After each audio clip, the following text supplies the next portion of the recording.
এজন্য চাবেন আল্লাহর কাছে আজকে থেকে, চাবেন চাবেন চাবেন। দোয়া করলে যে কবুল হয় বিশ্বাস হয় মুসলমান। নেক আমলের ওসিলা দিয়ে দোয়া কবুল হয়। আপনার জীবনে যদি কোনো নেক আমল থেকে থাকে, যে নেক আমলগুলো আপনি আল্লাহর সন্তুষ্টির জন্য করেছেন, আমি আজকের মাহফিল আল্লাহর নামে একটা কসম কেটে বলে যাই, ওয়াল্লাহি আল্লাহর কসম করে আমি আপনাদের বলছি, আপনার জীবনের এমন কোন নেক আমল যদি থাকে যে আমলটা শুধুমাত্র কেবলমাত্র আপনি আল্লাহকে খুশি করার জন্য করেছিলেন, ওই নেক আমলের ওসিলা দিয়ে দোয়া করতে দেরি হবে, দোয়া কবুল হতে দেরি হবে।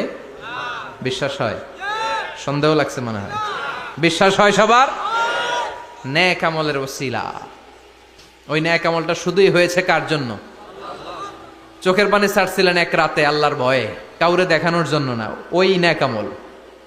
রাত্রিবেলা হেঁটে যাচ্ছিলেন মসজিদের পাশ দিয়ে, দেখলেন দান বাক্স লেখা, কেউ নাই কেউ নাই, কচকচে 500 টাকার নোট বের করে ঢুকাই দিছিলেন।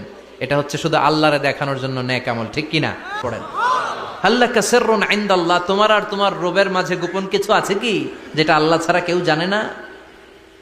তোমার কি কোনো গোপন দান আছে কি যেটা আল্লাহ ছাড়া কেউ দেখেনি? সুবহানাল্লাহ পড়েন। এমন কোন আমল যে আমলটা আপনি করেছিলেন শুধু আল্লাহর খুশির জন্য, ওই আমলের ওসিলা দিয়ে দোয়া করলে কবুল করবে কে? বিশ্বাস হয়?